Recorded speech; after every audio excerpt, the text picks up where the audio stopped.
jalan.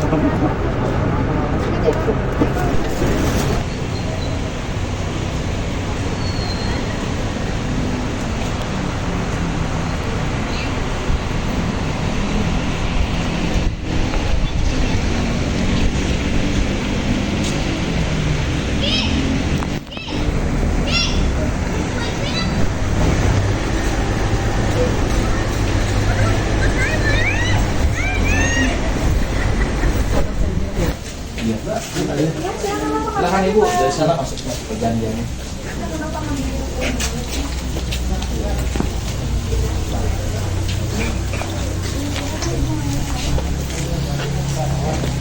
Silakan Pak, silakan Mas. Nanti kita kumpul dulu sebentar di ruangan sebelah kanan. Ya. Boleh. Pak, jalan anak rambutnya tinggi. Silakan Mas. Ya. Nanti kita kumpul sebentar di ruangan ini. Mari Ibu, silakan masuk. Kita kumpul sebentar di sini.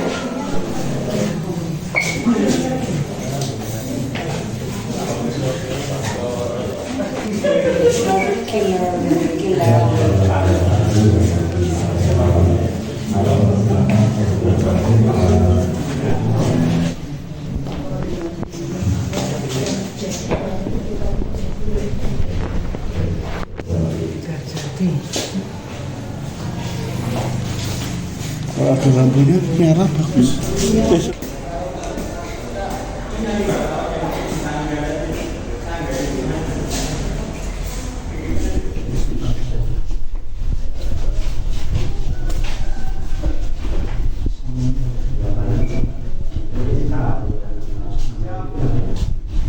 Ini Museum Linggarjati, di mana gedung ini menjadi tempat perundingan Linggarjati, di mana para pemimpin bangsa Republik Indonesia pada masa itu, Bung Karno, kemudian Bung Hatta mendampingi delegasi, ada Pak Susanto, ada Muhammad Rum, kemudian ada Aka Gani, kemudian di sana juga ada Perdana Menteri Sarif, dan perjuangan itu melengkapi perjuangan yang dengan senjata, perjuangan dengan berbagai upaya untuk memerdekakan Indonesia, dan hal yang utama dari perjuangan di Linggarjati ini adalah mendesak Belanda untuk mengakui kedaulatan kemerdekaan Republik Indonesia. Kemudian di tahun 47 ditandatangani hasil perundingan Linggarjati.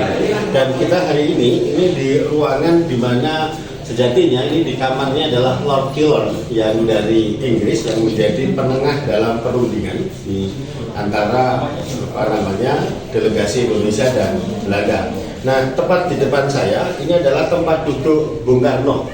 Ya, tempat duduk Bung Karno ada di sini. Dan ini fotonya pada saat Bung Karno berbincang dengan Lord Killorn, ya. Ini Presiden Soekarno dan Lord Killorn ada private meeting sebelum perundingan dimulai. Jadi ini tampak foto, ya meskipun ini foto lama tapi menunjukkan keasliannya. Jadi kira-kira yang lahir di sini. Kemudian betapa hebatnya peran Bung Karno, Bung Hatta, kemudian 4 tokoh yang saya sebut tadi. Tapi di situ juga ada tokoh hebat yang lain yang berperan, namanya Maria Ulfa. Jadi serta Bupati Kuningan yang mensupport bagaimana perundingan itu bisa berlangsung. Nah, pesan dari Linggarjati ini yang paling utama bagi kita adalah yang pertama, setiap pemimpin seperti Bung Karno, Bung Hatta, Sahrin, kemudian Aka Gani, kemudian Susanto, kemudian Muhammad Rum adalah menampilkan wajah yang mengedepankan kepentingan bangsa, jauh di atas kepentingan pribadi dan keluarga. Nah, ini yang utama, dan tentunya tidak tanpa resiko. Kesini juga dengan resiko, karena pada saat itu ibu kota pindah dari Jakarta ke Jogja. Jadi di tanggal 4 Januari 1946 itu ibu kota resmi pindah dari Jakarta ke Jogja, dan Bung Karno datang ke gedung ini di tanggal 11 November 1946. Jadi hanya berjarak sekitar 10 sampai 11 bulan. Nah, setelah dari Linggarjati ini, Bung Karno melanjutkan perjalanannya kembali ke Jogja. Jadi tentunya inilah kaitan sejarah sehingga kepada pemerintah daerah, khususnya daerah istimewa Jakarta untuk lebih serius, ya, untuk lebih sungguh-sungguh di dalam membangun, merawat destinasi-destinasi wisata sejarah. Anggaran harus diberikan yang kuat. Saya lihat ya, misalnya untuk beli tanah untuk JJLS bisa, untuk beli hotel Mutiara yang di atas 170 miliar bisa, gitu ya. Untuk toilet 5,7 miliar bisa. Mestinya anggaran ini cukup untuk kemudian melahirkan museum-museum perjuangan, museum-museum yang menampilkan daya juang dari para pendiri bangsa. Dulu pernah saya sampaikan untuk agar Pemda melahirkan Museum Bung Karno, kemudian juga Museum Kedaulatan Negara, ya, kemudian juga Museum Kota Republik. Ini banyak sekali tetenger perjuangan di Jogja yang harus mendapatkan atensi, dan kami harap secara khusus Radio Keistimewaan dan Dinas Kebudayaan duduk bareng untuk secara serius, ya, membangun destinasi-destinasi wisata sejarah, dan kemudian baru melibatkan Dinas Pariwisata, karena ini butuh kajian-kajian, butuh penelitian-penelitian yang mendalam, seperti waktu Pemda bikin naskah akademik, ya, untuk serangan umum 1 Maret, ya. Di situ kita ketahui bahwa Sultan Habib IX yang memiliki peran untuk mengambil inisiatif atas serangan umum 1 Maret. Nah, ini saya kira penting. Kemudian yang berikutnya yang juga utama adalah menghikmati kemampuan para pemimpin bangsa kita ini. Tentunya ini bukan hal yang mudah, pilihan di Linggarjati tentunya dengan berbagai pertimbangan, karena Jakarta juga sedang kemudian Jogja juga pada saat itu Belanda juga tidak pengen ke Jogja waktu itu, ya, sehingga ditemukan di tengah di Linggarjati ini. Nah, para pemimpin bangsa, Bung Karno dan Bung Hatta, kemudian ada Sahril, Akadani, Susanto, kemudian Muhammad Rum, juga ada beberapa tokoh yang lain, itu menampilkan wajah pemimpin yang luar biasa, wajah pemimpin yang punya karakter yang kuat, wajah pemimpin yang punya komitmen kebangsaan yang hebat, wajah pemimpin yang punya kejujuran. Ada cerita ketika ada diskusi di rumah Bupati Kuningan antara Bung Karno bersama dengan beberapa delegasi dari Belanda. Kemudian Sahril bertanya apa isi pertemuan itu, karena Sahril tidak datang. Kemudian Bung Karno dengan jujur menceritakan ini isi pertemuannya. Intinya bagaimana kemudian Republik Indonesia mendapatkan pengakuan kedaulatan dari Belanda pada prinsipnya, dan berdialog dengan luar biasa, termasuk ketika menyusun naskahnya di dalam sampai ditandatangani tahun 1947. Nah, watak pemimpin yang lain yang juga tampil di sini adalah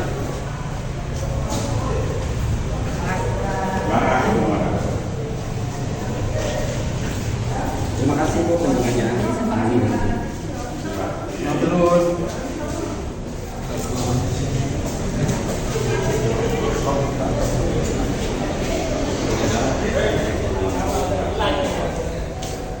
lokasinya berada di Desa Linggarjati, Kecamatan Cinimus, Kabupaten Kuningan, yang merupakan salah satu bukti sejarah dan juga saksi sejarah perjuangannya para pendahulu kita dalam upaya mempertahankan kemerdekaan, juga dalam upaya mencari serta memperoleh pengakuan kedaulatan. Baik semua, mengenai sekilas dari sejarah Gedung Peninggalan Linggarjati dihasilkan pada 17 pasal persetujuan dalam naskah Perjanjian Linggarjati yang hasil pokok 3 poin. Pertama, Belanda mengakui secara de facto kekuasaan Republik Indonesia meliputi wilayahnya Jawa, Madura, dan Sumatera. Kemudian tentara Belanda segera meninggalkan itu paling lambat 1 Januari 1949. Kedua, Belanda dan Republik Indonesia bekerjasama membentuk negara Indonesia Serikat atau ISA dengan salah satu negara bagian adalah Republik Indonesia. Dan yang terakhir, Belanda dan Inggris bekerjasama membentuk Uni Indonesia Belanda dengan Belanda kedua. Inilah yang merupakan hasil pokok dari perundingan di sini. Yang selanjutnya di Jakarta bertempat di wilayah Pasetan Sari, yang kemudian tanggal 5 Maret 1947 ditandatangani di Istana Negara Jakarta. Bagus semua, setelahnya gedung ini dipakai menjadi tempat perundingan, antara tahun 1948 hingga tahun 50, 2 tahun menjadi markas militer tentara Belanda waktu agresi militer Belanda kedua. Yang kemudian setelah ini masih tentara Belanda antara tahun 1955, gedung ini ditempati sebagai gedung SD Negeri Liga Jati. Dan pada tahun 1975 ke sini datang berkunjung Muhammad Hatta dan Ibu Syahir yang lebih besar bahwa ini akan perbaiki Pertamina. Namun usaha Pertamina hanya proses ada lagi di sisi sebelah sana. Ruangan bekas bertemu Presiden Soekarno dengan Pertamina. Dan persilakan sampai selesai yang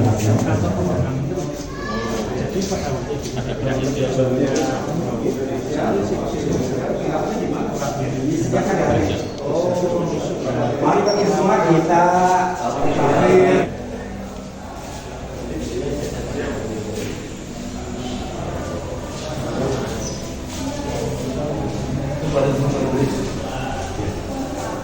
ini gambarannya Pak seperti ini nih waktu duduk di sini. Ya, jadi itu empat mata ya.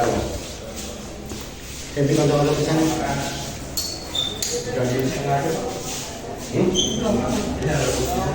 jadi sudah saya mengingatkan kursinya. Kursi asli. Kursi asli. Atau temen temen saja. Mungkin.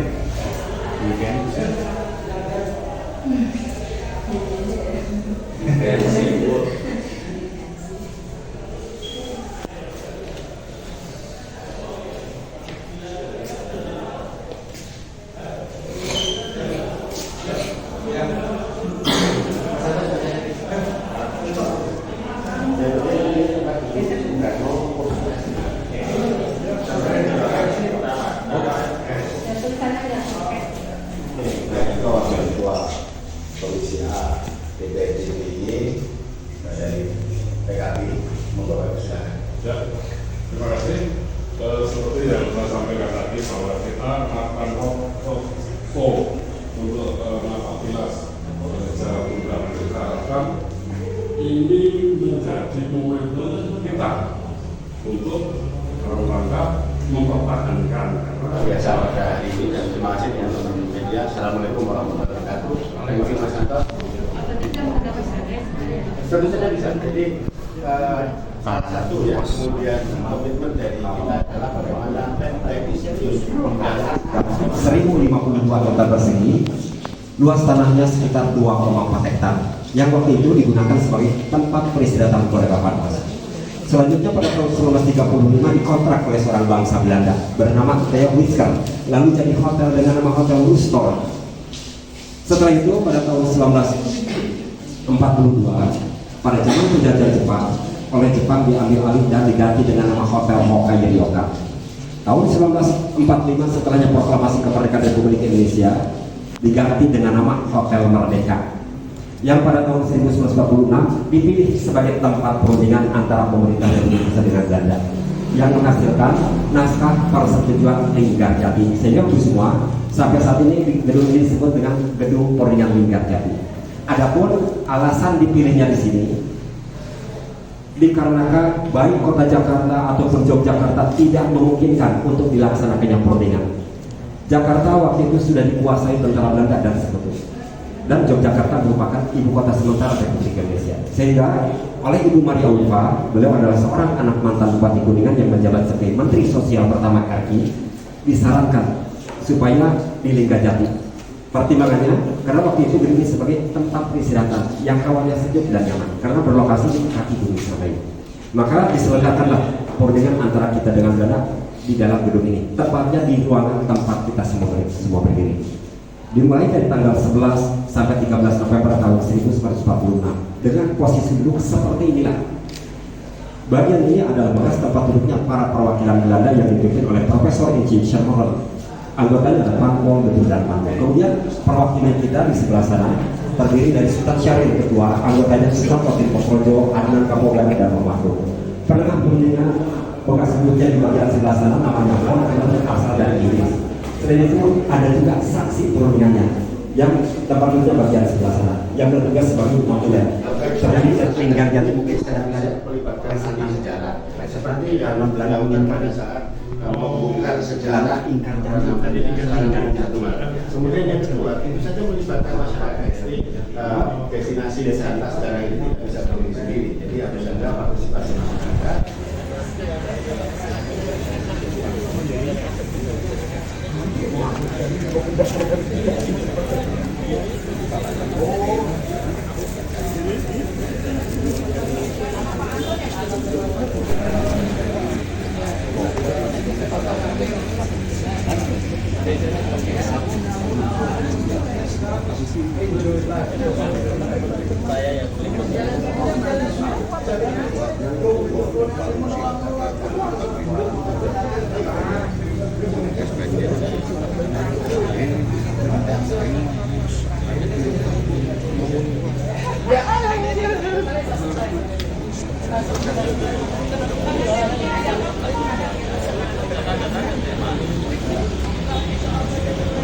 Bahaya orang mau ini kan ya tadi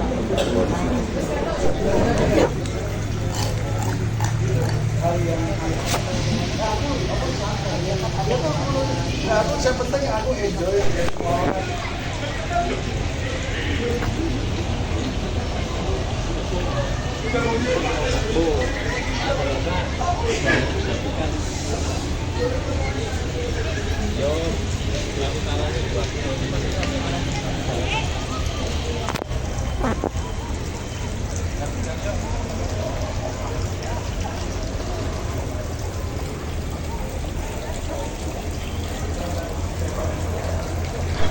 Gedung Perundingan Linggajati ya, yang bersejarah. Kita menyusuri gedung ini dari dalam. Ini di luar halamannya cukup luas, karangan belakangnya juga cukup luas. Wah, ini masih hujan.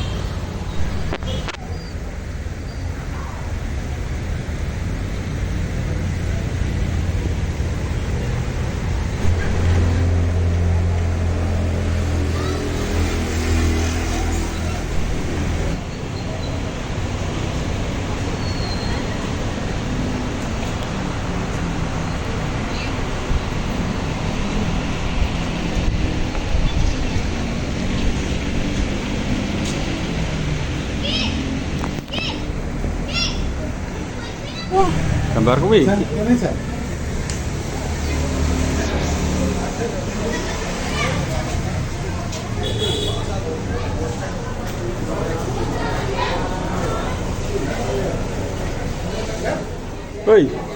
Perundingan Linggajati di Kuningan, Jawa Barat. Ini sangat luas dan sangat bersejarah. Di mana sejumlah tokoh-tokoh delegasi Indonesia berunding dengan Belanda untuk kedaulatan Indonesia.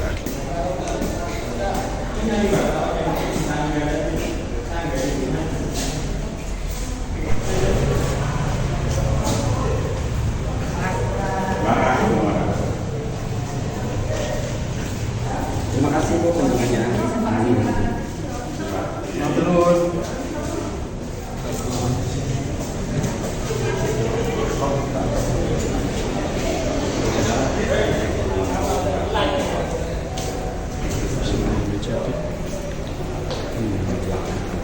Di belakang sini ya. Kebaran di Kuningan, Jawa Barat.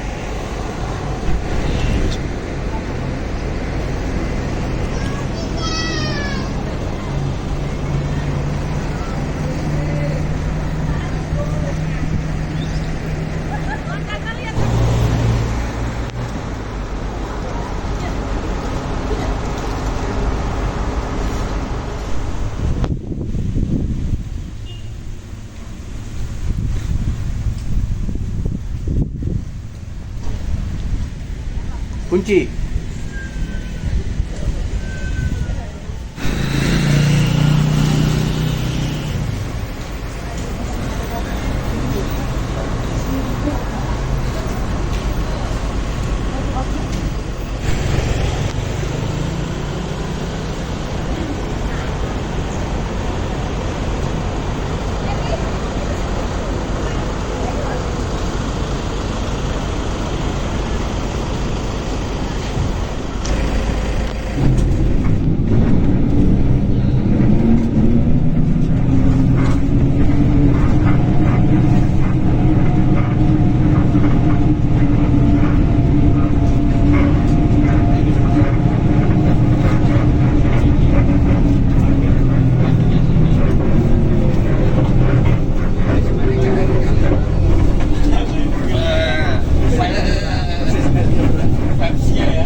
ngetik mana di Oh, mangga mampir bakso saya itu. Mana Ujang? Oh, siap, Jang. Bakso Mang Ujang itu. Berapa itu, Jang? Oke, Jang. 10.000 Jang masih anu. Dari